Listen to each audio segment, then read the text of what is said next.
자, 이제 애널리스트에게 듣는다 시간으로 넘어가 보도록 하겠습니다. 신한투자증권 임희연 애널리스트 나왔습니다. 어서 오십시오. 안녕하세요. 네, 반갑습니다. 자, 오늘 제목이요. 밸류업 놓치지 않을 거예요. 라고 준비가 되어 있었는데 장 분위기만 좋으면 제가 김희 씨 성대모사까지 해서 좀 분위기를 띄워볼까 하는데 어떻게 장 올라가는 데까지 한번 기다려 보도록 하겠습니다.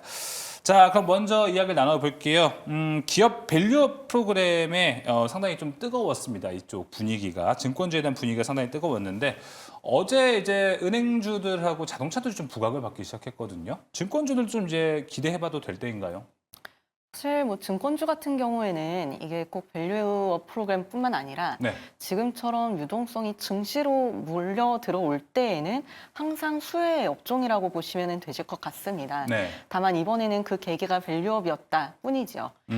사실 지금 1분기 거래 대금으로만 놓고 보면은 사실 지금 한 21조 원, 22조 원 수준 정도가 나왔어요. 네.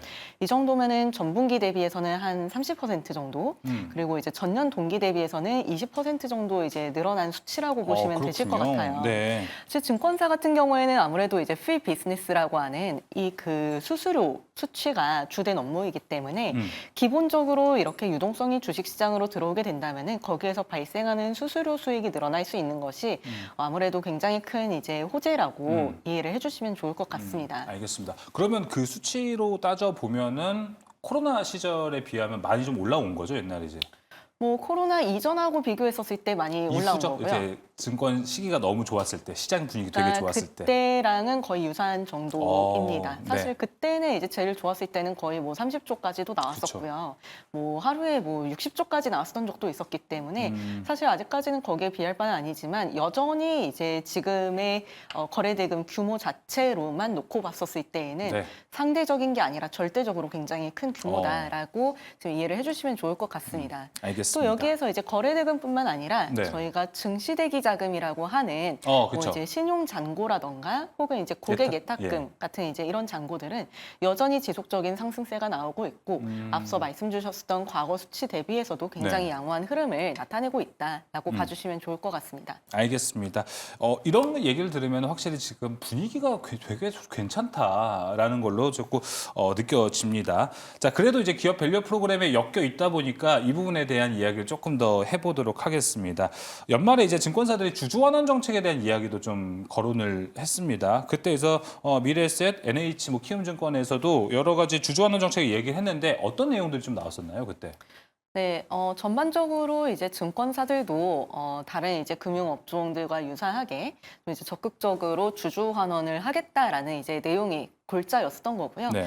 이 배경을 잠깐 살펴보자면은 사실 이제 증권사 같은 경우에는 잘 아시다시피 레버리지를 일으켜서 영업을 하는 그런 이제 업종입니다. 그러니까 이제 자기 자본이 많으면 많을수록 더 많은 레버리지를 일으켜서 그걸로 이제 뭐 대출을 준다던가 뭐 신용 대출이라던가 네. 혹은 이제 뭐 다른 이제 투자 자산을 모색을 한다던가 이런 식으로 북을 활용할 수 있는 비즈니스인데 최근에 이제 금리가 많이 올라가게 되면서 아무래도 이제 레버리지를 더 일으키는 것은 조금 부담스러운 환경에 접어들 수밖에 없었고 그 일환으로 사실상 이제 자본 효율성을 제고하는 차원에서 이제 주주 환원책을 제시한 것이라고 저는 지금 해석을 하고 있습니다. 그래서 뭐 각 회사별로 이제 내용을 살펴보자면은 미래에셋증권 같은 경우에는 연결 순이익의 네. 35% 이상을 앞으로 향후 3년 동안 주주 환원에 활용을 하겠다라고 발표를 했습니다. 이 회사는 기존에는 원래 이제 그 30% 이상을 주주 환원을 하던 회사인데 이번 공시로 인해서 사실상 이제 그 주주 환원 규모 자체가 늘어나는 모습을 확인을 하실 수가 있고 추가적으로 이번에 공시가 조금 더 이제 구체화된 부분도 있습니다. 네. 기존에는 이제 단순하게 주주 환원율 이제 뭐 순이익 대비해서 30%를 제시를 했지만 이번에는 최저 배당금과 이제 그리고 최저 자사주 매입과 소각 금액까지 같이 이제 공시를 함에 따라서 이 그 주주환원 정책의 예측 가능성을 조금 더 이제 제고를 한 상황이라고 보시면 좋으실 것 같고요. 네.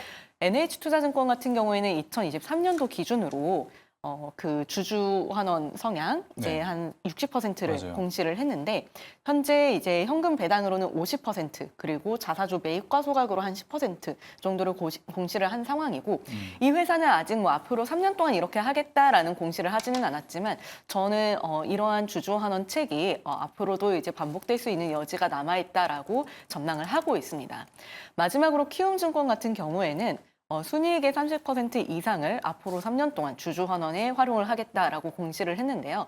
이뿐만 아니라 앞으로 별도 순이익에 이제 그 기준으로 했었을 때 예. ROE 15% 이상을 음. 앞으로 유지를 할 계획임을 발표를 했으며 동시에 이제 굉장히 이제 그 주 친화적인 그런 정책들을 몇 가지 이제 같이 발표를 했는데 네. 예를 들면 이제 책임 그 경영 강화라던가 이러한 방식에서 기존과는 굉장히 다른 형태로 주주들과 소통을 하고 그리고 이제 그 기업 가치를 제고하겠다라는 방안을 함께 공시를 함에 따라서 이러한 부분이 사실상 지금 증권업종에 상대적으로 이제 저평가되어 있었던 밸류에이션을 상승시키는 요인들이 아닐까라고 분석하고 있습니다. 알겠습니다. 자, 주주환원 공책을 공개한 미래에셋증권, NH투자증권, 키움증권 얘기 들었는데 신한에서 오셨잖아요. 네. 신한 얘기는 왜 없나요?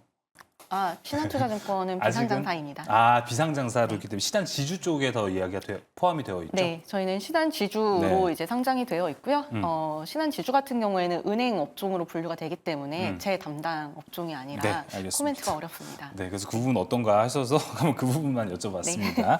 자, 그러면 이제 증권사 실적이 아까 이제 거래 대금이 많아지는 걸 보니까 실적도 정말 좋아지지 않을까 이렇게 생각이 드는데 전망은 어떻게 나오고 있나요, 지금? 네, 물론 이제 영업 환경이 좋기 때문에 네. 당연히 이제 그 실적은 잘 나올 거고요.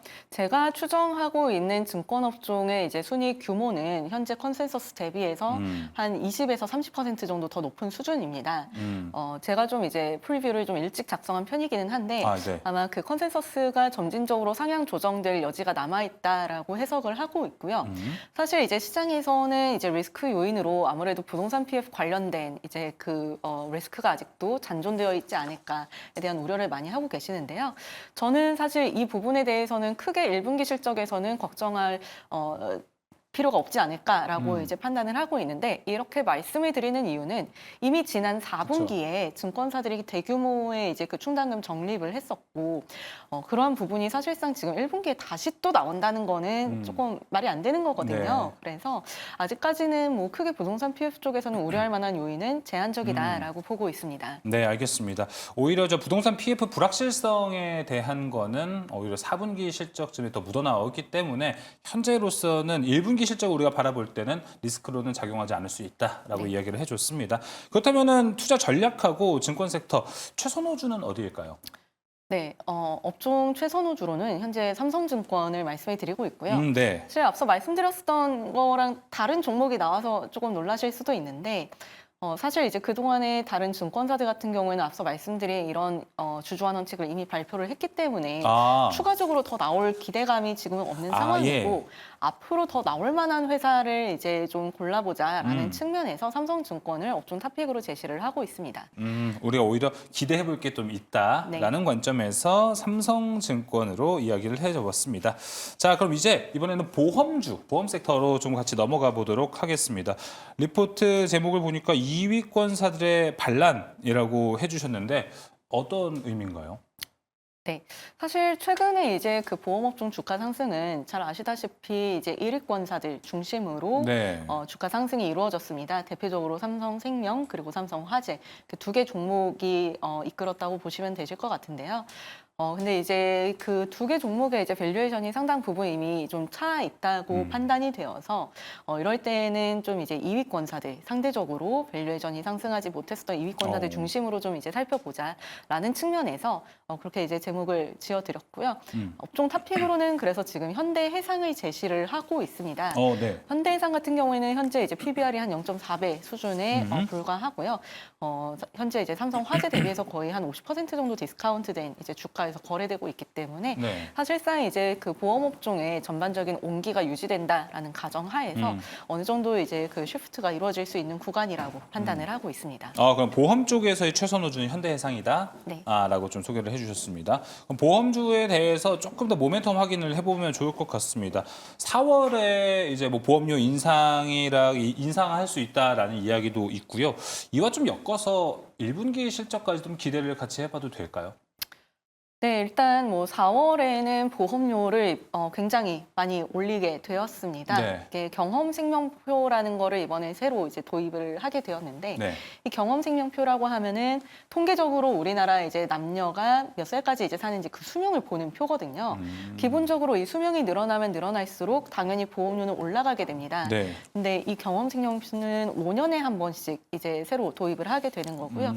이번에 도입하면서 남자, 여자 평균적으로 2년 이상 수명이 늘어나는 것이 확인이 되면서 4월 1일자로 보험료가 대폭 인상이 되었고 이 중에서도 이제 암보험료, 특히 여성 암보험료가 많이 올라갈 것으로 추정이 되고 있어서 이 부분은 앞으로 2분기 실적부터 반영이 될 것으로 기대가 되고 있습니다.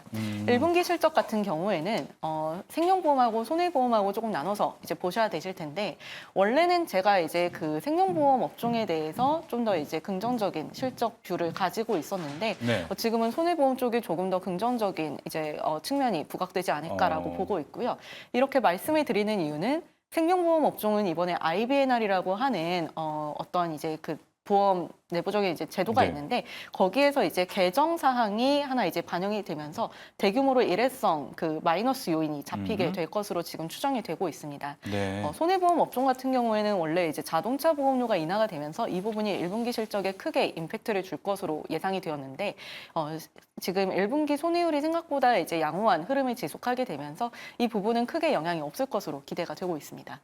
네, 알겠습니다. 자, 이제 4월부터 보험료 인상에 대한 이야기 그리고 투자 전략 최선 호주는 현대해상 보험 안에서는 같이 함께 좀 골라봤습니다.